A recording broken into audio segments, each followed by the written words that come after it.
Hey guys, Brian with EGT Solar. Thanks for opting in to our free Idaho Solar Report. Today's discussion, we're going to talk about in today's video is the top 3 reasons why Idahoans are going solar.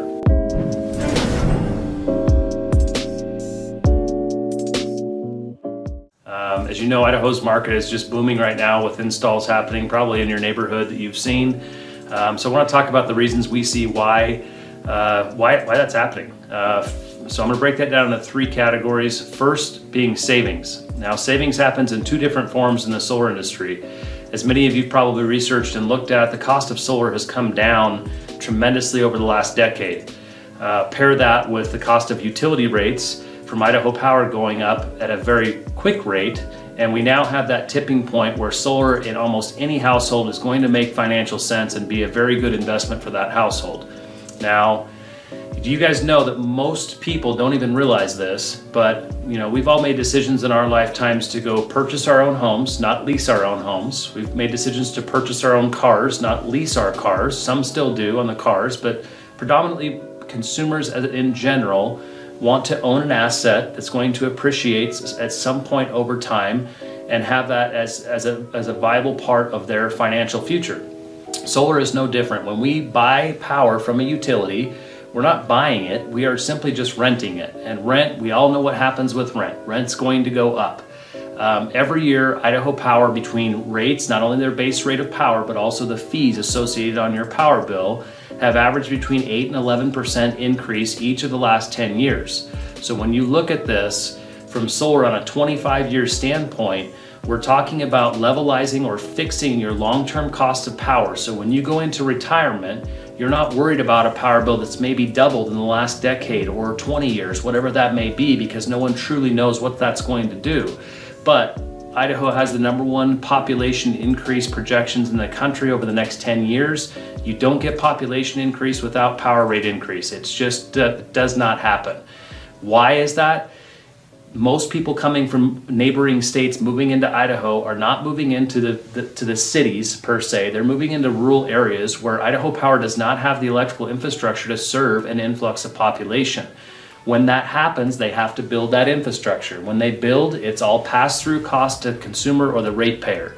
So the way that we look at this from our standpoint, being obviously biased in the solar industry, is that you're going to have a point in time where the quicker power rates go up, the quicker money gets back into your pocket on your solar investment.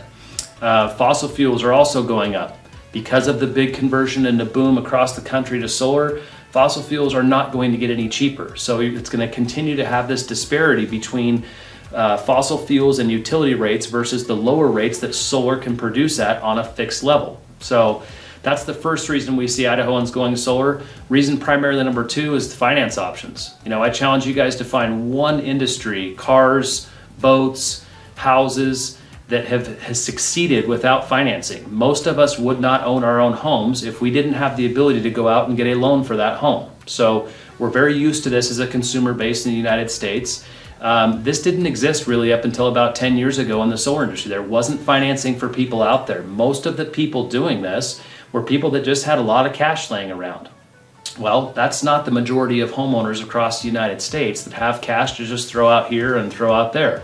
So financing options in our world are true zero down, 15, 20-year terms, 12-year, 10-year terms, a myriad of different rate structures, interest only the first 16 months, fixed rates at 4.59%. I mean, we're beating home ec rates on most of our loan programs right now that are unsecured without having to provide income verification, tax documentation. We've all been through that 3 to 4 week, find everything that you've socked away in file drawers forever type of process. That's not what the solar industry has become. So we have a ton of financing options to meet the financial situation for nearly any family that's looking to convert to solar power and simply do the right thing. So that's reason number 2. Reason number 3, and probably my favorite, is tax credits, right? What other investment in the United States will the federal government pay you 1/3 of that investment to go invest your money into your home? There's nothing out there. So for solar, as an example, if you do a $30,000 solar project, the government's going to give you a $9,000 tax credit to use against owed liability on your taxes. This is very rare and very unique.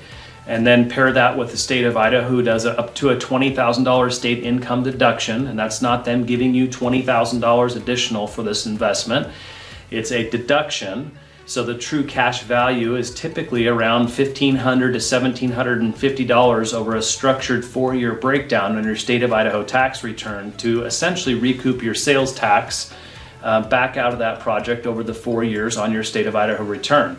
So really, when we look at the dynamics of purchasing our next 25 years worth of power, you know, the cost associated with that, with the tax credits, the finance options, and the associated savings that we've discussed here today, it produces power at roughly 5 cents per kilowatt hour fixed for life. So that's really the top 3 reasons why we see Idahoans going solar. Tune in next week for our series on solar as an investment. We want to get into the reasons why solar really makes sense as an investment compared to real estate, stock market, bonds, everything else out there we have the ability to invest in. So appreciate you guys tuning in, and we'll see you next week.